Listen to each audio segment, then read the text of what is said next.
Gareth never really spoke as a child. Took him a long time to crawl, to walk. Went to see a doctor at the hospital and they did a number of tests and said that they thought Gareth was epileptic.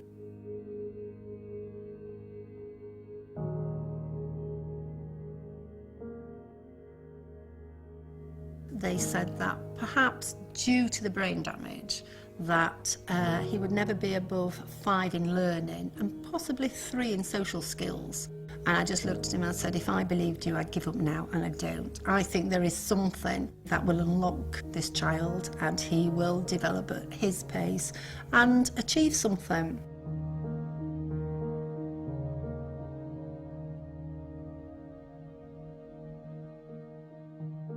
My brother Gareth had anything between 10 and 20 major seizures a day.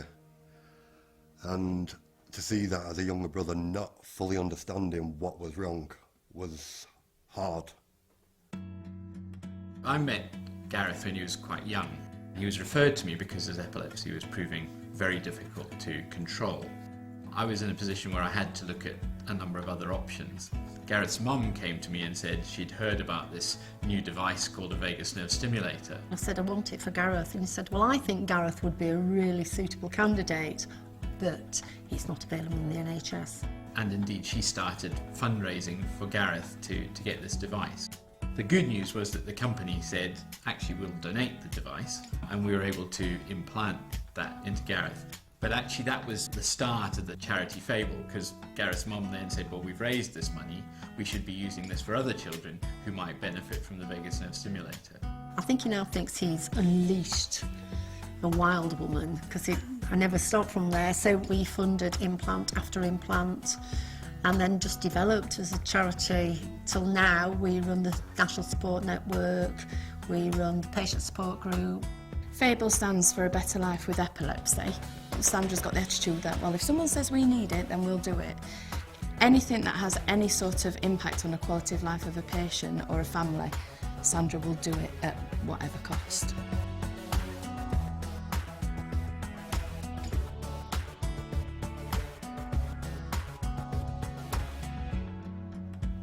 Epilepsy can happen at any point in someone's life.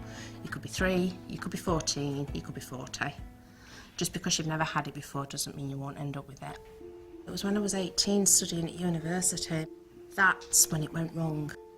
I ended up stuck in a bed, having up to 11 seizures a day. I'd got a subcontracting position with a well-known utility company. Things were looking great. Unfortunately, 10 years ago, this December coming, I had my first epileptic fit. Initially, it affected me economically, and then that just impinged all across all areas of my life. I couldn't drive no more, so I couldn't work no more. A relationship broke up. I lost my self-respect, I lost my self-confidence, and at my lowest, I lost roof over my head. I did lose control of an awful lot of aspects of my life, and all I wanted to do was just gain that control back. I've learnt that everything you have can be taken away in one foul swoop.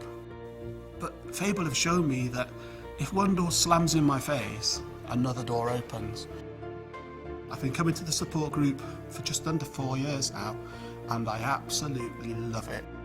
I came here and I felt normal. I met other people that had gone through exactly the same situations, been through the same things, same problems with the medications. It was nice. I felt accepted again. Drugs ain't always answer. You need support, you need people who understand. Beauty about Fable is that the lady who's running it, she knows. If I could thank Sandra for one thing, it'd be helping me find me, the person I thought I'd lost. Sandra doesn't believe she makes a difference, and I nominated Sandra just to highlight just the effect she does have on people's lives.